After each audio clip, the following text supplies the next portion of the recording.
ఏమయ్యా house owner, వాళ్ళకి room ఇచ్చేటప్పుడు జాగ్రత్త. మేము ఉన్న వైపు ఇవ్వకూడదు, అటువైపు ఇవ్వు.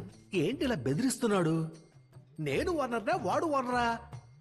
నా డైలాగు వాడు చెప్పిపోతున్నాడు. చాలా కాంప్లికేటెడ్ గా ఉందే. ఉండనే ఉండనే ఉండనే ఉండనే ఉండే తిరుగుతోంది. వెళ్ళండి వెళ్ళండి వెళ్ళండి. అలా రైట్ తిరిగి లెఫ్ట్ తిరిగారంటే అక్కడ ఉంది మీ రూము.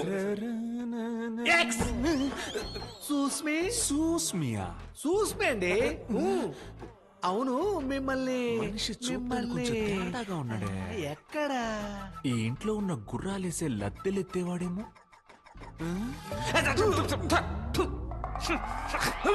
మఫ్లర్ వాసనండి. అవును, ఈ ఇంటికి మనకి సంబంధం లేనట్టు. నాకు ఈ ఇంటికి సంబంధం లేదా? ఉంది కానీ లేదా? మరెందుకు పూల రంగులా? కానీ ఉంది. మనతో ఉండడానికి ఒక బకరా దొరికాడు. ఏమండి చెప్పండి. ఇక్కడున్న వాళ్ళలో ఎవరినైనా పిచ్చి వాళ్ళని చేయండి, నన్ను మాత్రం చేయకండి. కొంచెం అర్థమయ్యేలా చెప్పండి బ్రో. Come bro. ఆ పిల్లలకి ఈ ఇంటికి సంబంధం ఉంది, కానీ నాకు ఈ ఇంటికి సంబంధం లేదు. కానీ నాకు ఆ పిల్లలకి సంబంధం ఉంది. అమ్మయ్య, కన్ఫ్యూజ్ అయిపోయా. ఏమ్మా, నీకు ఈ అంతపురానికి ఏంటి సంబంధం?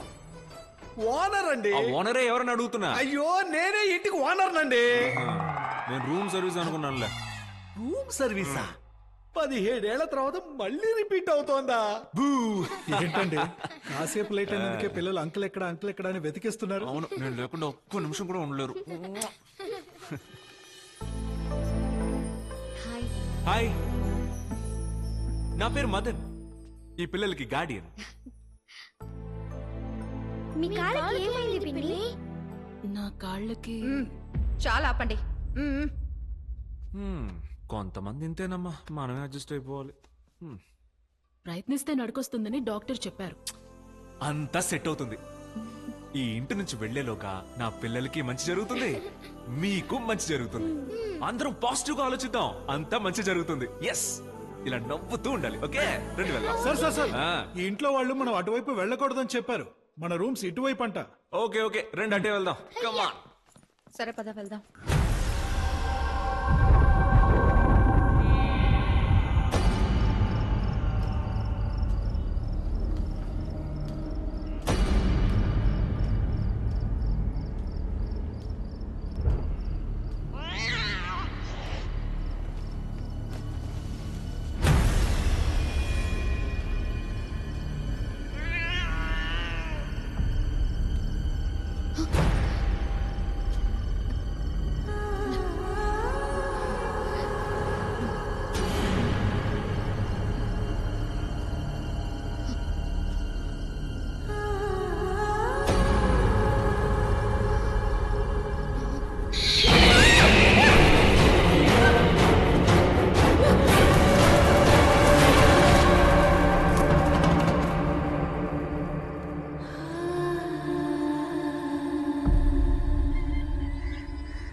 Good morning. ఏంటి బండోడు ఇంకా లేవలేదా?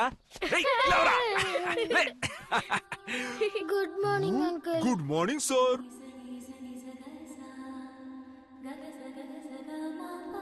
లేలే.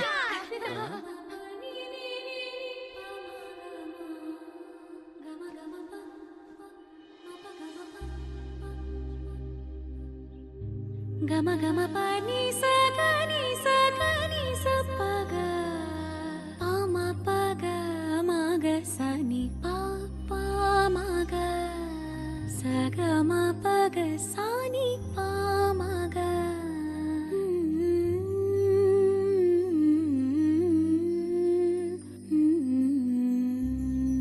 ఎవరమ్మా నువ్వు? మహాలక్ష్మిలా ఉన్నావు. నమస్కారం. నా పేరు లక్ష్మీనమ్మా. ఈ అంతపురం వెనకే మా ఇల్లు. పాలతను వాళ్ళ కూతుర్ని. ఓ అవును, ఇంత అందంగా ముగ్గు వేసి మధ్యన నించున్నావే, బయటికి ఎలా వస్తావు? అలా అడగండి. ఎప్పుడూ మా ఇంటి వాకిట్లో చిన్న చిన్న ముగ్గులే వేస్తాను. ఇక్కడ వాకిలి పెద్దగా ఉండడంతో నాకే తెలియకుండా పెద్ద ముగ్గు వేసేసానమ్మా. ఎవరో ఒకరు చెయ్యందిస్తే నేను ఈజీగా అవతలికి వచ్చేస్తాను. Please hold my hand. Catch మీ. ఏమ్మా ఈ ఇద్దరి మగాళ్ళ ఒరిజినల్ వైఫ్ ఎవరమ్మా? ఏమండి ఏమండి ఒక చెయ్యికి ఎన్ని చేతులు వస్తున్నాయో. పెళ్ళాలన్న తర్వాత మొగలను కంట్రోల్లో ఉంచుకోవాలి. నేను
నానా, ఏంటమ్మా ఆ అంతపురానికి వచ్చిన వాళ్ళు నేను వేసిన ముగ్గు చూసి నన్ను మెచ్చుకున్నారు నాన్నా.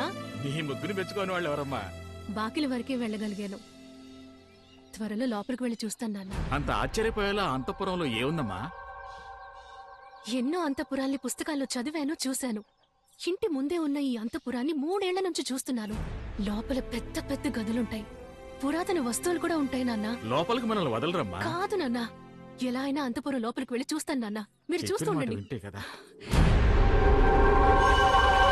ఈ పిల్లలు ఏం చేస్తున్నారు? ఓయ్ కుటీస్, ఎప్పుడు రెడీ అయి రావడానికి ఇంత లేట్ ఏంటి? అంకుల్ మనం ఎక్కడికి వెళ్తున్నాం అంకుల్? ఎందుకు వచ్చామో అక్కడికి వెళ్తున్నావు. అవును అంకుల్, మనం ఇక్కడికి ఎందుకు వచ్చాం? ఈ ఊళ్ళోనే కదా మీ కులదైవం గుడి ఉంది. మీ అమ్మని ద్వేషించిన ఈ కుటుంబానికి మంచి జరగాలంటే మీరు కులదైవం గుడికి వెళ్తేనే అది జరుగుతుందంట. అందుకే ఇక్కడికి వచ్చాం. అప్పుడు మనం అందరం కలిసిపోతామా అంకుల్? ఆ దేవుడి ఆశ కూడా అదే. ఎస్, రండి గుడికి వెళ్దాం. వీడెక్కడికి వస్తున్నాడు? అదే కదా నాన్నా, వాడు మీరు రమ్మన్నారా? లేదే. నువ్వు చెప్పావా అక్క? పిల్లల్ని పూజ కోసమే తీసుకురమ్మన్నావని అతనికి తెలీదా? ఇదిగో మీరు ఎక్కడ ఉండాలో వచ్చిన రోజు చెప్పాను కదా, మర్చిపోయారా? ఇది మా కులదైవం, నీకు అక్కడేం పనయా? పిల్లల్ని మాత్రం పంపించు, నువ్వు పో.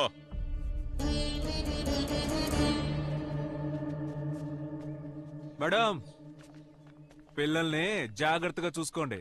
ఇంతవరకు వాళ్ళని ఒంటరిగా ఎక్కడికి పంపించలా. కుటీస్, దేవుణ్ణి ఇక్కడున్న వాళ్ళందరికీ మంచి బుద్ధిమని వేడుకోండి. బాయ్ రా, బాయ్.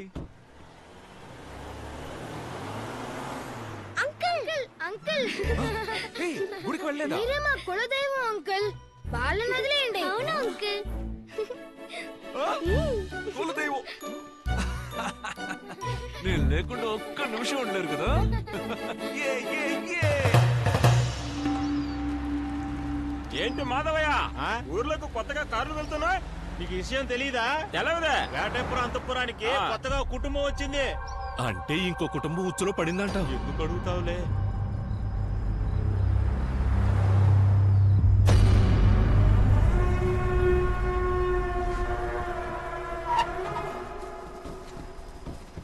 దివ్య, నువ్వు కార్లోనే ఉండు, మేము పిలుస్తాం. ఓకే.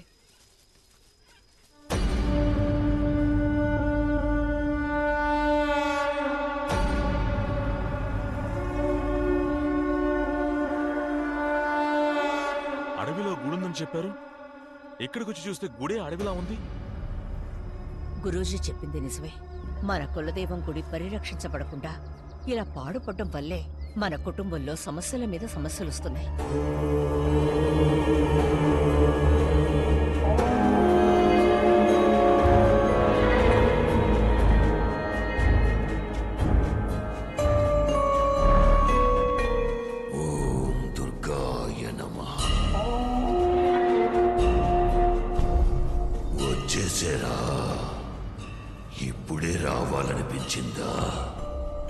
సమస్య వచ్చాకే కులదైవం గుర్తుకొచ్చింది కదూ. వాడేడి? వాడు రాలేదా? వాడొస్తేనే కథ ముందుకు సాగుతుంది. వస్తాడు, రాకెక్కడికి పోతాడు?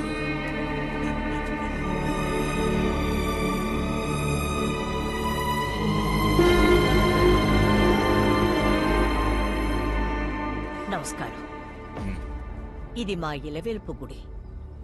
గుడి ఎందుకు ఈ పరిస్థితిలో ఉంది? నేను 60 సంవత్సరాలకు ముందు ఈ గుడిలో పూజ చేయడానికి వచ్చాను. అప్పటి నుంచి ఈ గుడి ఇలాగే ఉంది. నవరాత్రుల్లో దీపం వెలిగించి దుర్గాష్టమి నాడు ఒక పెద్ద యాగం చేయడానికి వచ్చాం. అలా చేస్తే సమస్యలన్నీ తీరిపోతాయని మా గురువుగారు చెప్పారు. మీ సమస్య తీరడానికి అంతకంటే పెద్ద సమస్య ఉన్న చోటుకొచ్చారే. అక్కడ దీపం వెలిగించడం కుదరదు. వెలుతురు రాదు. వెలుతురు రావడానికి తనొప్పుకోదు. ఎవరు స్వామి అది? చంద్రముఖి. చంద్రముఖ్య? ఒకవేళ వెలుతురు వస్తే వాడికి బలం వస్తుంది. వాడంటే? వేటయ్య. ఇప్పుడు మేము గుళ్ళో ఓ పెద్ద ఆయన చూసాం. ఆయన కూడా వాడు రావాలి వస్తాడు అన్నారే. ఆయన అన్నది ఆ వేటయ్య గురించేనా స్వామి? ఆయన్ని కలిశారా? మా తాత ఆయన్ని కలిసినప్పుడు ఆయన అలాగే ఉన్నారు. నాకే ఇప్పుడు 75 ఏళ్ళంటే ఆయన వయసు ఎంత ఉంటుందో ఆలోచించి చూడండి. చచ్చాక ప్రతి ఒక్కరూ బూడిదవుతారని ఒళ్ళు మొత్తం బూడిద పూసుకుని చావు కోసం వెతుకుతున్నాడు ఆ పెద్ద ఆయన. ఆయన్ని కలిసిన పుణ్యం చాలని మీ పూజలన్నీ వదిలేసి ఊరికి బయలుదేరండి. మీరెంత చెప్పినా మా ప్రార్థన పూర్తవకుండా మేం ఊరికి తిరిగి వెళ్ళాం. తనని కలవాలి, ఇబ్బంది పడాలని మీ నుదుట రాసుంటే దాన్నెవరు మార్చగలరు? సరే, ముందు వెళ్ళి ఆ గుడిని శుభ్రం చేసే ప్రయత్నం చెయ్యండి. ఆ తర్వాత చూద్దాం.